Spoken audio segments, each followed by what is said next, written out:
오늘 말씀의 제목 완전한 구원 충분한 복이라는 제목으로 함께 말씀 나누도록 하겠습니다. 지난 시간 우리는 시편 141편의 말씀을 통해서 먼저 하나님의 영광을 구하고 그리고 우리의 쓸 것을 구하는 기도의 자세에 대해 나누었습니다. 다윗이 그 자신의 극심한 고통 가운데 있을지라도 도리어 자신의 기도가 분향함과 같이 되기를, 상번지에 같이 되기를 구한 그 기도를 통해서 우리는 진정 하나님을 의지하고 영광 돌리는 기도에 대해서 나누게 되었습니다. 바라기는 말씀을 나눈 우리의 기도가 그와 같이 언제 어디서나 하나님의 영광을 먼저 구하고 우리의 쓸 것을 구하는 기도가 되기를 소망합니다. 오늘 다윗은 시편 141편에서 보여주었던 그 기도의 태도에서 변함없는 기도의 자세를 유지하고 있습니다. 개인의 차원을 넘어서 이제는 공동체를 위한 기도를 하나님께 올려드리고 있지만 여전히 먼저 하나님의 영광을 선포하고 나라와 공동체의 필요를 구하고 있습니다. 나의 반석이신 여호와를 찬송하리로다. 아멘. 다윗은 이방 국가와의 전쟁을 앞두고 있는 상황이었던 것 같습니다. 그리고 그 대적들의 강대함은 이루 말할 수 없는 것이었습니다. 전쟁의 상대가 누구인지 짐작할 수 있을 만한 단서는 시편 말씀 가운데 등장하지 않지만 그들의 강대함은 짐작할 수 있습니다. 왜냐하면 그들을 가리켜서 큰 물이라고 말하고 있기 때문입니다. 그러나 다윗은 당장의 급한 구원을 요청하기보다 먼저 구원의 하나님을 찬양하면서 하나님의 영광을 선포하고 있습니다. 내게 싸움을 가르치신 하나님, 나에게 전쟁을 하도록 지도하시는 하나님, 나의 보호자이시며 나의 반석이시며 나의 요새이시며 나의 산성이신 하나님, 하나님께서 나를 사랑하시고 나를 생각해 주신 은혜에 참으로 감사합니다 라고 고백하고 있습니다. 다윗의 이 같은 고백은 자신의 구원의 근원이 어디에 있는지 정확히 알고 있는 사람의 고백이었습니다. 하나님이 자신을 지금까지 보호해 주셨기 때문에 자신이 싸울 수 있었고, 하나님이 자신을 가르쳐 주셨기 때문에 전쟁에서 승리해 왔으며 백성을 보호할 수 있었고, 그 백성이 자신에게 복종하게 하셔서 자신이 백성의 왕이 되었음을 고백하고 있는 것입니다. 이제 하나님이 자신을 사랑하셔서 다스리게 하신 그 백성에게 위기가 닥쳤습니다. 그렇기 때문에 자신은 하나님께 고백하고 나아가서 구원을 요청하고 있는 것입니다. 이방의 손이 큰 물과 같이 덮쳐올 것입니다. 그러므로 다윗은 그 무엇보다도 과거부터 지금까지 자신을 지켜오시고 자신의 백성을 보호해 주신 하나님께 나아가고 있는 것입니다. 그 하나님의 은혜를 먼저 영광 돌려 찬양하고 지금 이스라엘을 지켜주셔야 할 필요를 다시 한번 요청하고 있는 것입니다. 그가 돌아보기에 사실 자신을 비롯한 모든 사람에게는 가치가 없었습니다. 사람이 가치 있는 건 하나님께서 오직 그들에게 가치를 부여하시고 귀하다고 여겨주셨기 때문이지 사람 자체는 헛것과 같아서 지나가는 그림자와 같을 뿐인 것을 잘 알았던 것입니다. 그는 과거 자신을 돌아보신 하나님의 은혜에 찬양하였던 시편 8편의 노래를 그대로 인용하면서 하나님의 사랑에 대해서 다시금 감사하고 찬양하고 있습니다. 이런 다윗의 고백은 우리 신자가 얻은 무한한 은혜를 다시 한번 돌이켜보게 합니다. 사람이 헛것, 헤벨, 짧게 내어쉬는 날숨과 같은 존재라는 다윗의 고백과 같이 자연인에게는 아무런 가치가 없기 때문입니다. 예수가 없이 모든 사람은 죄인이요 하나님의 무한하신 진노와 저주의 대상입니다.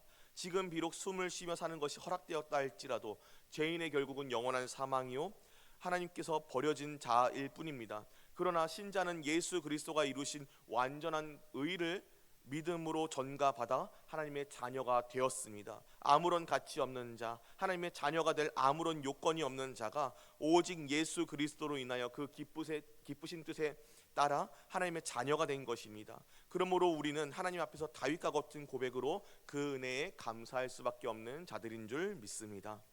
다윗은 이처럼 먼저 하나님의 영광을 구한 후에 이제 이스라엘에게 닥친 위기에 대해서 하나님께 말씀드리고 하나님의 구원을 요청하고 있습니다. 그가 경험한 하나님은 이스라엘을 위해 싸우시는 하나님, 진정한 보호자시오 진정한 왕이신 하나님이셨습니다. 고대사에서 왕은 다른 것에 목적이 있는 것이 아니었습니다. 오직 백성을 보호하는 자였습니다. 백성을 보호하기 위해 군사를 이끌고 나아가서 대적과 싸우고 전쟁하여 승리하는, 백성이 침탈을 당하지 않고 재물을 빼앗기고 자녀를 빼앗기는 일이 일어나지 않도록 막아주는 보호자였습니다.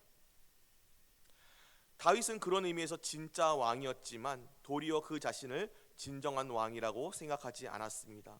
자신을 가르쳐 싸우게 하시고 손가락을 가르쳐 전쟁하게 하신 이가 계셨기 때문입니다. 다윗은 그분이 산들의 연기를 내게 하셔서 영광 중에 임재하며 번개를 쏘아 원수들을 흩으실 것을 알았습니다. 그렇게 다윗은 자신이 왕으로 세움받음을 입었지만 여전히 이스라엘의 진정한 보호자가 하나님이시라는 사실을 알고 믿고 고백하면서 하나님, 지금 이제 이스라엘의 위기가 다시 찾아왔습니다. 이스라엘의 진정한 보호자여 진정한 왕이신 하나님, 우리를 구원하시옵소서라고 자신의 손을 들고 있는 것입니다. 지금 이스라엘을 위협하는 자들의 수는 심히 많고 강대합니다. 큰 무리입니다. 큰 무리라는 상징은 혼돈한 상태로 하나님의 질서에 대적하는 자들을 지칭할 때 쓰이는 것이며 그 세력이 심히 강대한 것을 나타내기 위해서도 사용되는 말이었습니다. 또 다윗은 이들을 가리켜 거짓말하는 자들이라고 말하며 그들의 오른손이 거짓말하는 오른손이라고 이야기합니다. 오른손은 동맥을 맺고 언약을 맺을 때, 또 무언가를 맹세할 때 쓰는 손이었습니다. 그런데 이 이방인들이 거짓의 오른손을 가졌다는 말은 지금 이스라엘을 침공한 이 이방인들이 사실은 이스라엘과 동맹하였던 자들이요 이스라엘과 화친하였던 자들이라는 것을 짐작할 수 있게 합니다. 이스라엘은 심히 많고 강대한 이방인들의 무리에게 침공을 당하는 긴급한 상황이며 매우 높은 확률로 배신당한 상황이라는 것입니다. 그러나 이 긴급한 상황에서 다윗의 눈은 그 큰 물 자체를 바라보지 않았습니다. 다윗은 큰 물의 무게보다도, 큰 물의 위대함보다도 더 위대하신 분이신 만군의 여호와, 왕들을 구원하시는 분이시요 다윗을 지키시는 하나님을 바라본 것입니다. 히브리어로 영광을 말하는 단어 카보드는 무게를 의미하는 단어에서 유래하였습니다. 여기서 알 수 있듯이 이스라엘 사람들은 어떤 대상의 크고 장대한 위험을 보고 그 존재감의 무게를 느끼는 것을 통해서 그의 영광을 느낀다라고 표현했던 것입니다. 그런데 다윗의 마음속 영광의 저울에는 이미 하나님의 크고 위대한 영광의 무게가 가득 차 있었습니다. 그는 시편을 노래하는 와중에도 하나님의 영광을 바라보면서 큰 물의 무게, 큰 물의 존재감 따위는 하나님이 자신을 보호하시기로 한 그 영광을 바라보면서 큰 물의 무게, 큰 물의 존재감 따위를 바라보지 않았던 것입니다. 하나님이 자신을 보호하시기로만 한다면 그것은 아무것도 아니라는 것을 너무나도 잘 알았던 것입니다. 그러므로 다윗의 시선은 당연하게 현재 자신들을 쳐들어오는 큰 물에게서 벗어나서 하나님께서 이미 자신에게 약속하신 구원을 바라보고 있습니다. 하나님께서 하나님의 보호하심 아래 번영할 그들의 아들들과 딸들을 바라보고 있는 것입니다. 우리의 아들들은 어리다가 장성한 나무들과 같으며 우리 딸들은 궁전의 양식대로 아름답게 다듬은 모퉁이 돌들과 같으며, 다윗의 믿음의 눈에는 그들의 아들들은 하나님의 보호하심으로 어리다가 장성한 나무가 되었습니다. 굳건하고 튼튼하여져서 나라를 지탱하며 건물을 바치고 귀하게 쓰임받을 동량들로 자라난 것입니다. 딸들도 마찬가지입니다. 궁전의 양식대로 아름답게 다듬어진 건물의 모퉁이돌과 같아 각 가정을 우아하고 아름답게 돌보는 어머니들도 자라나는 모습을 바라본 것입니다. 또 다윗의 시선은 지금의 위기를 아무것도 아닌 것처럼 흘려보내고 번성해 나가는 이스라엘을 바라보았습니다. 우리의 곳간에는 백곡이 가득하며 우리의 양은 들에서 천천과 만만으로 번성하며 우리 숫소는 무겁게 실었으며 또 우리를 침노하는 일이나 우리가 나아가 막는 일이 없으며 우리 거리에는 슬피 부르짖음이 없을진데. 아멘. 곳간에는 백곡이 가득합니다.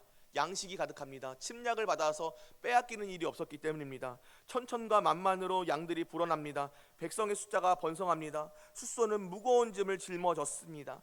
하나님이 전쟁에 승리케 하셔서 그들에게 풍요롭게 만들어 주셨기 때문입니다. 당연히 군대가 침략하는 자들을 막기 위해 새삼스럽게 나아갈 일도 없습니다. 거리에는 침탈로 인해 슬프게 부르짖는 사람도 없을 것입니다. 하나님이 이미 그들을 보호하셨으므로, 하나님이 진정한 왕이 되어주셨으므로 다윗의 눈은 이미 승리한 이스라엘의 참된 복을 바라보고 있는 것입니다. 이러한 백성은 복이 있나니 여호와를 자기 하나님으로 삼는 자들은 복이 있도다. 아멘. 다윗의 노래 중에 바라본 그 외적인 모든 복, 그 복은 여호와를 자기 하나님으로 삼는 자, 하나님을 섬기는 자들에게 오는 것입니다. 하나님과 맺은 언약과 그 언약의 준수가 바로 그가 바라본 이스라엘을 누릴 모든 복의 궁극적인 원천이었던 것이라고 노래하고 있는 것입니다. 사랑하는 성도 여러분, 오늘 우리의 기도가 이와 같아야 할 줄 믿습니다. 우리의 완전한 구원은 오직 하나님께만 있습니다. 그러므로 오늘 우리가 우리의 나라를 위해 기도하시기를 소망합니다. 하나님이 다윗이 기도하였던 그 큰 물과 같은 일이 사실 오늘 우리 주변에 오늘날의 국제 정세 가운데 일어나고 있기 때문입니다. 많은 나라들이 서로 전쟁을 끊이지 않고 분쟁을 하고 있습니다. 우리의 삶이 흔들리는 일들이 일어나고 있습니다. 직접적으로 우리에게 전쟁의 여파가 다가오지는 않지만 간접적으로 점점 우리의 숨통을 조여오고 있습니다. 이러한 상황 속에서 오늘 우리가 우리 하나님의 위대하심을 바라보며 나라와 민족과 사회를 위해 기도하는 성도가 되시기를 소망합니다. 우리의 시선에 우리에게 닥쳐오는 위기 자체에 갇혀있지 않기를 또 소망합니다. 다윗이 큰 물의 무게보다도 크고 무거우신 하나님의 영광을 바라본 것처럼 여호와로 인하여 이미 얻은 승리를 바라볼 수 있는 우리 모든 성도들이 되시기를 소망합니다. 그 승리와 평안을 노래하며 우리 대장 되신 예수 그리스도로 인하여 이미 얻은 승리 가운데 우리가 거하고 있음을 믿으며 바라보며 우리 기도 역시 하나님의 영광을 먼저 구하고 우리의 위기를 고하며 구원을 베푸실 것을 구하는 기도가 되시기를 소망합니다. 그러므로 사랑하는 성도 여러분, 우리의 위기, 우리의 상황이 큰 물과 같을지라도 우리를 위하여 하나님께 간구하시는 이가 더 크시기에 우리는 그의 승리로 말미암아 평화를 누리시기를 소망합니다. 우리의 기도가 그 평화를 누리는 가운데 나라를 위한 기도가 되시기를 소망합니다. 또 하나님의 영광의 무게를 세상의 문제의 무게보다 더욱 크게 느끼시기를 바랍니다. 하나님을 나의 하나님으로 삼고 참된 평화, 샬롬을 누리시는 모든 주의 백성들 되시기를 소망합니다. 기도하시겠습니다.